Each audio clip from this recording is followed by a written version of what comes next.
Bismillahirrahmanirrahim. Assalamualaikum warahmatullahi wabarakatuh. Alhamdulillahil atiyah. Assalatu wassalamu ala khairil bariyah wa ala alihi wa sahbihi dawil wasijakiyah.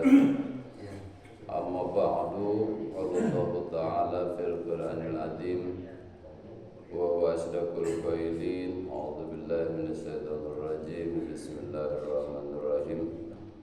Wa huwa ma'akum aina ma kuntum. Al-ayat. Wallahu wa rasuluhu a'lam bimuradi. Puji dan syukur mari kita panjatkan kehadirat Allah Subhanahu wa taala, yang mana pada kali ini alhamdulillah Allah masih memberi kesempatan kepada kita untuk melaksanakan ibadah kepadanya. Semoga dengan ibadah kita Allah selalu menurunkan rahmat juga maghfirah kepada kita semua. Amin ya Allah ya rabbal alamin. Rahmat beserta salam semoga tercurah limpahkan baginda agung Nabi besar Muhammad sallallahu alaihi wasallam kepada keluarga, sahabat dan kita semua. Semoga semuanya mendapat syafaat jaga yaumil kiamat. Amin ya Allah ya rabbal alamin. Yang saya hormati DKM Masjid Al-Ihsan, juga bapak-bapak yang hadir pada kali ini, semoga Allah muliakan. Pada kajian kali ini masih tentang pengawasan Allah. Hadis yang kedua, An Abi Dar Jundub bin Junadah wa Abi Abdurrahman Mu'ad ibn Jabal radhiyallahu anhuma an Rasulillah sallallahu alaihi wasallam qala ittaqillaha haitsu ma kunta wattabi'is sayyi'atal hasanata tamuha wa khaliqin nasi bihalqin hasanin. Rawahu Tirmidzi wa hadisun hasan. Hadis yang kedua yaitu dari Abi Dar, yang mana Abi Dar ini namanya Jundab bin Junadah. Beliau termasuk kata Rasul an-narobi al-Islam wa yuqalu misal Islam. Beliau Islam di kota Mekah, dan cerita masuk Islamnya Sahih Muslim sobaraja ila qaumi summa hajaru ila Madinah. Sesudah dia masuk Islam, lalu beliau mengikuti hijrah ke Madinah bersama Rasulullah sallallahu alaihi wasallam. Maka thumma auqa alaihi falam yahruj minhu sayun hatta qabado wa ruwiya lahu an Nabi sallallahu alaihi wasallam. Beliau katanya mi'ata hadisan wa ihda wa thamanuna, punya hadis 281 hadis, yang mana ini hadis tidak diragukan dengan kehasannya atau kesohihannya, karena beliau termasuk rawi hadis yang luar biasa dipercaya oleh Rasulullah sallallahu alaihi wasallam. Dan juga hadis ini datang dari Abi Abdurrahman, yang mana Abdurrahman aylikul minhu li Abi Dar lama aslama wa li Mu'ad liman talaqa ilal Yaman. Datangnya hadis ini yang pertama sesudah Islamnya Abi Dar dan juga Mu'ad bin Jabal liman talaqa ilal Yaman, sesudah beliau pergi dari kota Yaman. Kata Rasulullah sallallahu alaihi wasallam begini, ittaqillah, bertakwalah kepada Allah Subhanahu wa taala. Yang mana takwa ini amrun minat taqwa wa hiya imtithalu awamirillahi taala wa jitinabun nawahi. Suatu perintah dari Allah untuk melaksanakan semua perintah Allah dan menjauhi semua larangan Allah. Wa hada ala hadin qaulu ta'ala ittaqillah ay ghadabahu wa huwa adum yattaqi limayasa. Pada penafsiran Al-Qur'an ini ternyata ini hadis luar biasa untuk supaya kita menjaga dari semua yang tidak diridhoi Allah Subhanahu wa taala. Aima yattaqi lima yasau anhu minal iqabi dunyawiyah wal ukhrawiyah. Ternyata hadis ini untuk menjaga supaya tidak datangnya siksaan Allah yang diberikan kepada kita di dunia dan akhirat. Berarti orang yang bertakwa itu bisa menjaga kita keharmonisan hidup, kebahagiaan hidup, bukan cuma nanti di akhirat, tapi di dunia pun Allah akan memberikan kebahagiaan kepada kita. Wa yuhadzirukumullahu nafsahu haitsu ma kunta, dimanapun kamu berada. Bahkan Allah memberikan seruan lagi kepada kita, innallaha kana alaikum raqiba. Sesungguhnya Allah itu selalu mengawasi kita dimanapun kita berada. Makanya kalau kita cermati dalam hadis ini, hadis yang luar biasa untuk kita tafakuri dan kita amati, ternyata takwa itu bukan cuma hanya di dalam satu bab. Di setiap bab-bab yang lain itu selalu ada perintah untuk menjaga ketakwaan kita kepada Allah Subhanahu wa taala.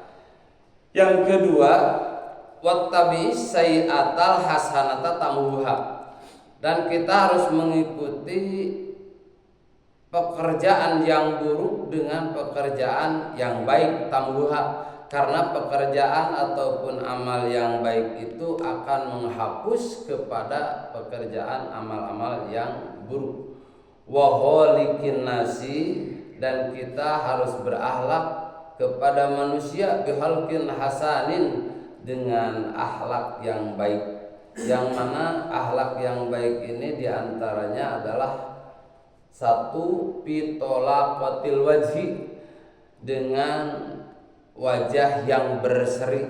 Yang kedua, kaful adza, menahan atau menjaga kepada penyakit yang akan kena kepada ikhwan kita. Wa badlul ma'ruf ilaihim, dan mengerahkan semua kebaikan buat semua manusia.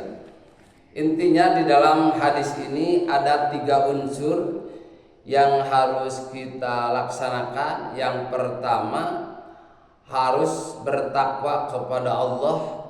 Yang kedua, mengikuti pekerjaan yang buruk dengan pekerjaan yang baik, karena amal baik itu akan menghapus kepada pekerjaan-pekerjaan yang buruk. Yang ketiga, harus berakhlak, bergaul dengan manusia bihalqin hasanin, dengan akhlak-akhlak yang baik, yang mana sudah dicontohkan oleh baginda Rasulullah Shallallahu Alaihi Wasallam. Akhlak mulia itu akan selalu mendapatkan kebahagiaan dunia dan akhirat. Yang ketiga, hadis an Ibnu Abbas radhiyallahu anhuma qala kuntu khalfan Nabi sallallahu alaihi wasallam yauman faqala ya gulam inni uallimuka kalimatin ahfadillah yahfadu ahfadillah tajidhu tujahab. Idza sa'alta fas'alillah wa idza ista'anta fasta'in billah wa'lam annal amata la wajtamat ala yanfa'uka bisai'in lam yanfa'uka illa bisai'in qad katabahu Allah lak. Wa idza jama'u alla ayadurruka shay'in lam yadurruka illa bi shay'in qad kataballahu 'alaik rufi'atil aqlam wa jubbatis suhuf rawahu Tirmidzi wa qala hadisun hasanun shahihun. Hadis yang ketiga ini menceritakan hadis dari Ibnu Abbas. Ibnu Abbas itu termasuk radiful hadis, yang mana Ibnu Abbas mengikuti jejak langkah baginda Rasulullah Shallallahu Alaihi Wasallam semenjak kecil. Bahkan hadis ini datang Ibnu Abbas masih dalam waktu kurun umur 10 tahun. Beliau mengikuti baginda Rasul di belakang, Lalu Rasulullah Shallallahu Alaihi Wasallam berwasiat kepada Ibnu Abbas, kata Rasul, ya gulam, wahai anak, ini u'allimuka kalimatan, saya akan mengajarkan kepadamu satu kalimat, yang mana kalimat ini harus kamu jaga. Yang pertama, ahfadillah, jagalah Allah. Yahfadu, apa maksudnya jagalah Allah? Harus selalu mengikuti perintah Allah dan harus selalu melaksanakan atau menjauhi semua larangan Allah. Yahfaduka, kalau kita menjaga Allah, maka Allah akan selalu menjaga kita. Ahfadillah tajidhu tujahak, dan jagalah Allah karena Allah akan selalu menjaga kepadamu. Makanya idza sa'alta, bila mana kamu meminta, maka jangan meminta kepada yang lain, fas'alillah, harus meminta kepada Allah. Wa idza sta'anta, dan bila mana kamu meminta pertolongan, maka mintalah pertolongan kepada Allah. Wa'lam, karena ketahuilah anal amat, sesungguhnya satu umat, lawi jitama'at ala yanfa'uka bisai'in lam yanfa'uka illa bisai'in. Kalau umat itu memberikan satu kemanfaatan kepada seseorang, maka itu tidak akan bermanfaat illa bisain, terkecuali yang sudah diberi manfaat oleh Allah. Qad katabahullah, yang sudah dipastikan Allah kepada kita. Dan bila mana semua umat berkumpul untuk menjadikan madarat kepada manusia, bisain lam yadru, itu tidak akan mampu menjadikan madarat terkecuali yang sudah dipastikan Allah Subhanahu wa taala.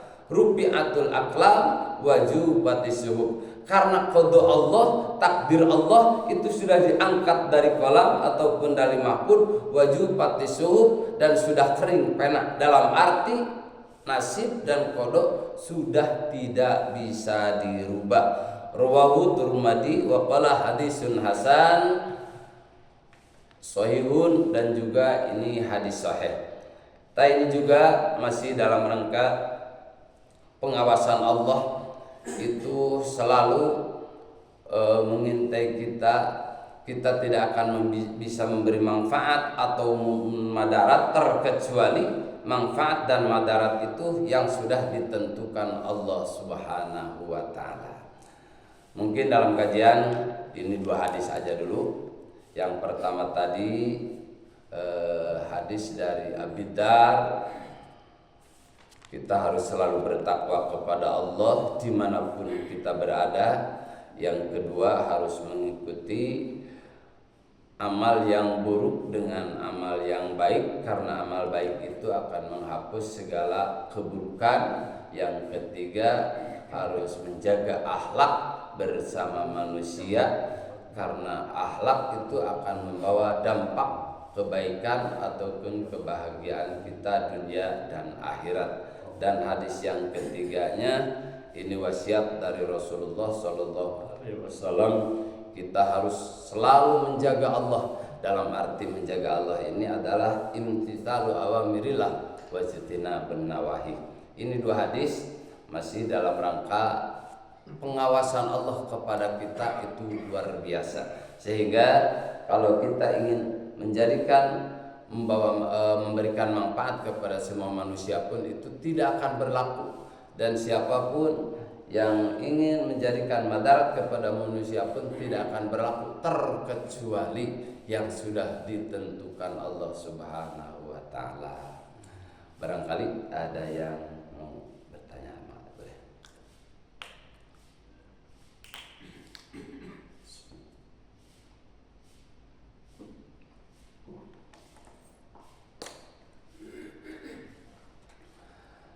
Enggak, lanjut aja.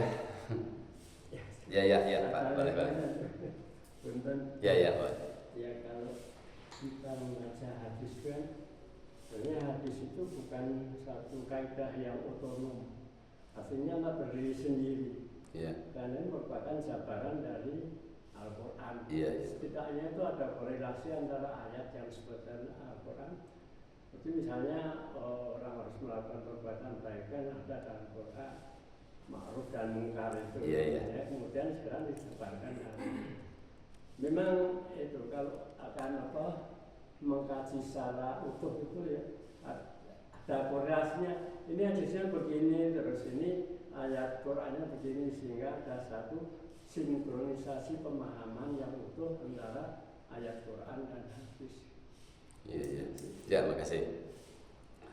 Ya, kalau mengkaji kitab-kitab kuning itu biasanya gini. Jadi kalau kitab Riyadhus Shalihin memang itu ayat dulu yang pertama kemarin kan, lalu hadis. Cuma kalau dibaca di lain waktu memang kayaknya gitu bukan ada kesinkronan. Memang ya betul, kalau hadis dan Quran itu sama-sama itu firman Allah. Karena Rasulullah Shallallahu Alaihi Wasallam tidak pernah mengucapkan sesuatu tanpa ada perintah Allah. Ya, tidak mampu Rasul itu. Nah, makanya dalam Al-Quran yang tadi saya sebutkan itu, ittaqillah wa huwa ma'akum aina ma kuntum. Allah itu akan bersama kita dimanapun kita berada. Makanya di dalam ilmu hadis ataupun Quran itu, Al-Quran itu ada yang ditasih sama Al-Quran dan ada juga yang ditasih sama hadis. Ya, sinkronisasi nanti itu sama ya. Makanya dalam koridor ayat ini memang itu penegasan dari Rasulullah Shallallahu Alaihi Wasallam untuk supaya kita selalu menjaga akhlak kita itu selalu merasa diri ini diawasi Allah dimanapun kita berada. Tidak cukup hanya cuma satu kali dalam bahasa ittaqi menjaga kita bertakwa kepada Allah Subhanahu wa taala. Bahkan di dalam khutbah Jumat pun takwa itu adalah merupakan satu rukun khutbah yang harus diwajibkan dibacakan oleh seorang khatib. Mungkin gitu Pak. Ya, jadi maksudnya memang ada sinkron itu harus ada ayatnya dan ada hadisnya. Karena saya ini bacanya hadis sesudah Al-Quran kemarin, makanya memang oleh saya tidak dibacakan lagi Al-Qurannya. Mungkin itu ya. Yang tadi ada innallaha alaikum raqiba. Allah itu akan selalu mewaspadai kepada kita semua. Mungkin begitu Pak. Ya. Dan mengenai Allah ada di mana-mana selalu mengikuti kita ini. Di dalam hadis ayat 4 kan ada cuplikan juga bahwa ma'akum aina ma kuntum. Dimanapun berada Allah itu tidak berada di situ. Yeah. Jadi ini kan ada satu penguatan antara ayat dengan hadis. Iya. Karena yang ingin saya tanyakan barangkali Ustaz, antara hadis itu dengan ayat itu yang saya sebutkan tadi, hadis ayat 5 itu duluan mana kira-kira? Ini kadang menunjukkan satu riwayat turunnya ayat itu, apakah hadis itu ada dulu kemudian oleh Allah diadopsi menjadi ayat, atau ayat dulu kemudian dijabarkan oleh Nabi. Kalau Al-Quran dan hadis itu biasanya Al-Quran dulu ya. Ini asbabul wurud itu berbeda. Kalau di Al-Quran itu ada asbabun nuzul ya, kalau di hadis itu ada asbabul wurud. Asbabul wurudnya itu untuk penguatan kepada pemaknaan Al-Quran supaya penjabaran manusia kepada Al-Quran itu lebih kuat gitu. Ya, mungkin gitu. Ya, siapa lagi? Boleh? Ya, Ustaz. Ya. Tadi dijelaskan tentang masalah akhlak. Ya. Kita menjalani akhlakul karimah itu sehari-hari. Ya.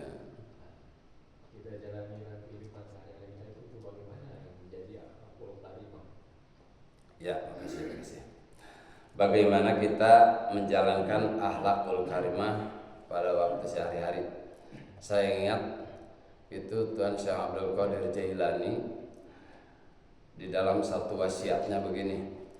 Jadi kalau hidup itu harus merasa kita ini lebih rendah daripada orang lain. Bahkan Syekh Abdul Qadir Jailani kalau melihat orang bodoh Beliau berkata di dalam hatinya, tapi bukan ucapan, di dalam hatinya, orang bodoh itu bahagia. Karena kalau orang bodoh dia melaksanakan ibadah lalu itu ada kesalahannya, maka akan diampuni Allah. Tapi kita ini termasuk orang yang tahu tentang masalah ibadah, maka siksanya akan semakin dahsyat. Maka akan datang kepada hati itu termasuk orang yang selalu rendah diri. Begitu. Jadi intinya untuk menjaga akhlakul karimah, kita harus tahu bahwa kita ini adalah orang yang lemah, orang yang dhaif, yang tidak tahu apa-apa, seolah-olah orang lain yang baik. Itu seolah-olah orang lain yang selalu melaksanakan kebaikan.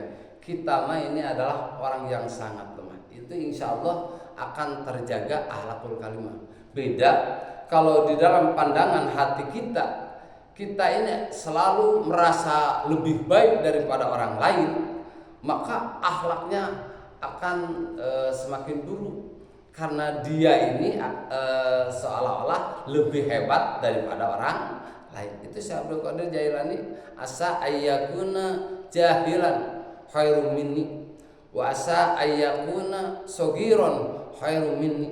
Kata Syekh Abdul Qadir Jailani gitu, jangan-jangan orang kecil ini lebih baik dariku. Kalau orang kecil nggak ibadah, ya tidak ada apa-apa. Tapi kalau kita ini udah tua gimana?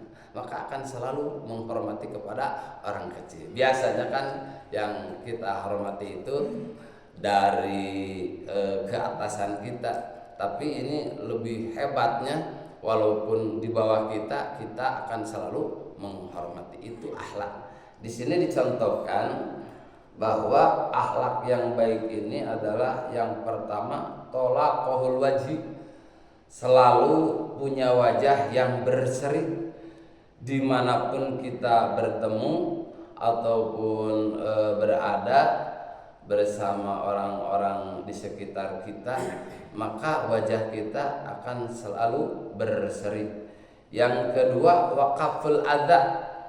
Kaful ada itu adalah menolak bahaya dari orang lain.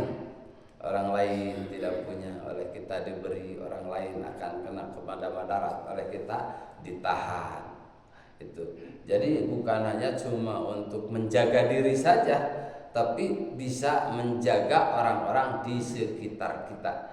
Yang ketiga badul ma'ruf, mengerahkan kebaikan kepada orang lain, apapun yang dimiliki. Karena yang dimiliki ini, yang dimiliki kita, yang diberikan Allah ini adalah satu fasilitas untuk menunjang supaya kita berakhlakul karimah. Dalam Al-Quran itu Allah mengatakan wa ja'ala lakum sam'a wal absara wal afidah. Allah menjadikan kepada kita satu pendengaran, lalu penglihatan, dan ketiga hati.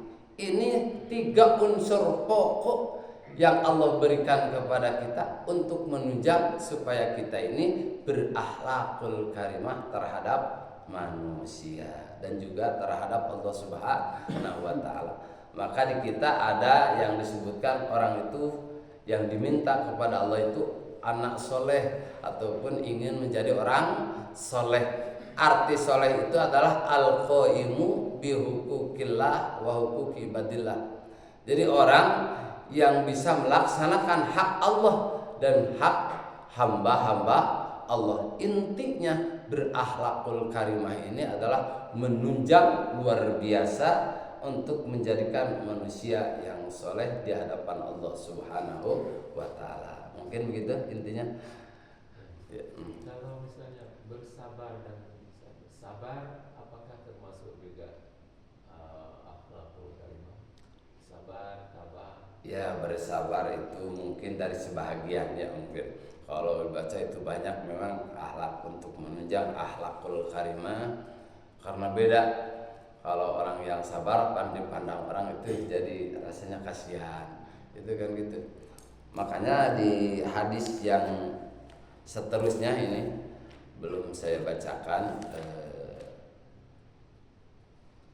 mana Jadi intinya kita harus menjaga orang lain bila mana itu orang lain itu akan mendatangkan madarat, akan terjerumus kepada madarat dan kepada kecelakaan. Ini masih hadis yang dulu irahmu mangpil adi yarahmu mangpis sama itu. Itu diantaranya memang sabar, tawakal itu termasuk akhlak-akhlak yang mulia ataupun akhlakul karimah yang mana sudah dicontohkan baginda Rasulullah Shallallahu Alaihi Wasallam. Di antara akhlak mulia itu adalah sabar.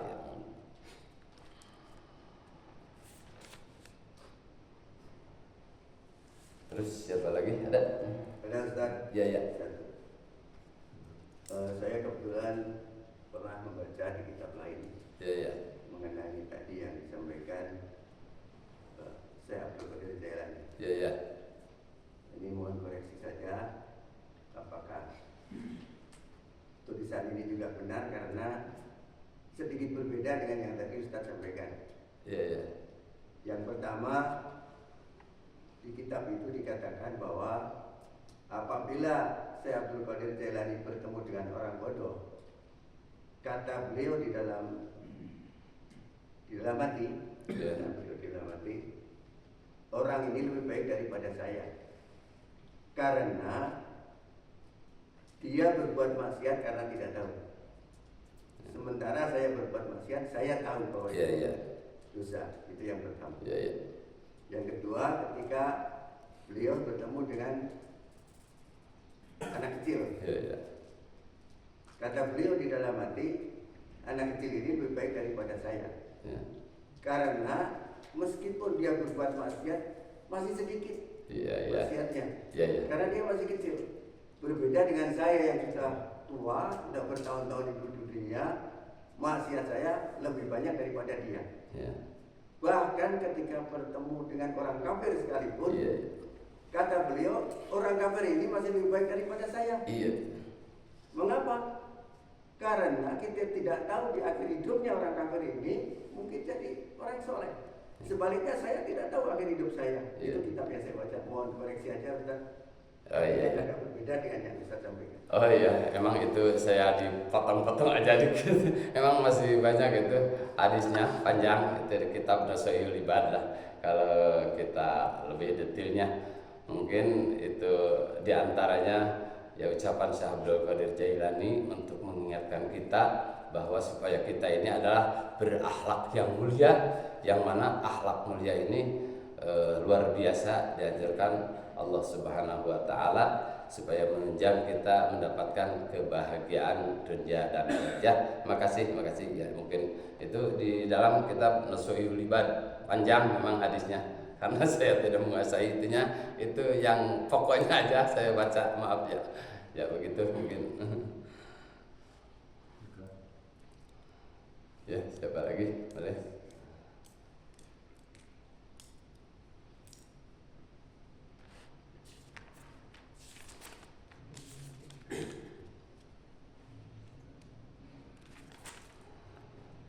Dilanjut aja, wa'lam, ketahui oleh kamu anna nasra ma'as sabri, sesungguhnya pertolongan Allah itu bersama kesabaran, wa anal faraja, dan sesungguhnya kelapangan itu ma'al qurbi, serta kesusahan, wa anna ma'al usri yusra, dan sesungguhnya kesulitan itu bersama dengan kemudahan. Ini masih dalam penjelasan hadis yang tadi, bahwa di dalam bawah hadisun hasan wa fi riwayatin karena termadi fadilah tajid amma maka ta'rif billah firroho ya kafisidah, dan kita harus kenal kepada Allah firroho di waktu itu kita senggang ataupun leluasa, ya arifku bisidah, ya arif kafisidah, Allah akan kenal kepada kita bisidah di waktu kita sulit.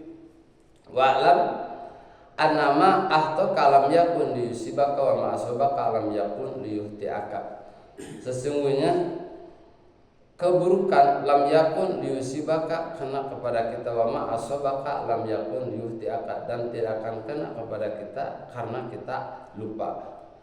Ini hadis merupakan satu hadis yang luar biasa, anjuran kepada kita semua. Yang pertama, tanamkan di dalam diri kita untuk supaya kita mengenal kepada Allah Subhanahu wa taala. Karena kalau kita kenal kepada Allah di waktu kita leluasa, maka Allah akan lebih kenal kepada kita di waktu kita sedang sulit atau failit. Yang kedua, tidak ada manfaat walaupun kita akan memberi manfaat kepada seseorang kalau Allah tidak takdirkan. Dan sesungguhnya pertolongan Allah itu Allah akan berikan ma'as sabri, itu bersama kesabaran. Makanya di dalam surat Al-Baqarah, ya ayyuhalladzina amanus ta'inu bis sabri wassalah, dulu udah dibacakan. Kenapa? Katanya bahwa pertolongan Allah itu sebelum sholat sabar dulu katanya. Makanya sabar itu luar biasa, itu menunjang kepada pertolongan Allah Subhanahu wa taala. Wa nal faraja ma'al qurbi, kan sesungguhnya kelapangan itu bersama kesusahan dan kesulitan itu bersama dengan kemudahan. Maka kalau kita sedang sulit, sedang bingung ataupun sedang failit, kita jangan susah. Karena mesti di dunia ini ajwad itu berpasang-pasang. Kalau sekarang sulit, mungkin besok akan gampang. Kalau sekarang susah, mungkin besok akan tenang. Itu diantaranya. Makanya di dalam hadis dua ini luar biasa untuk menganjurkan kepada kita semua akan selalu mendekatkan diri kepada Allah melalui kita bertakwa kepada Allah dan kita berasa selamanya itu dipantau Allah Subhanahu wa taala. Enggak ada lagi? Ya mungkin karena memang subuhnya jam 4 sekarang. Jadi jam 5 udah agak siang. Ya semoga aja ada manfaat khusus buat saya, buat kita semua, dan semoga Allah selalu memberikan maaf kepada kita semua. Subhanakallahumma wa bihamdika asyhadu an la ilaha illa anta astaghfiruka wa atubu ilaik. Mohon maaf atas segala kekurangan. Billahi taufiq wal hidayah walakum minkum. Wassalamualaikum warahmatullahi wabarakatuh.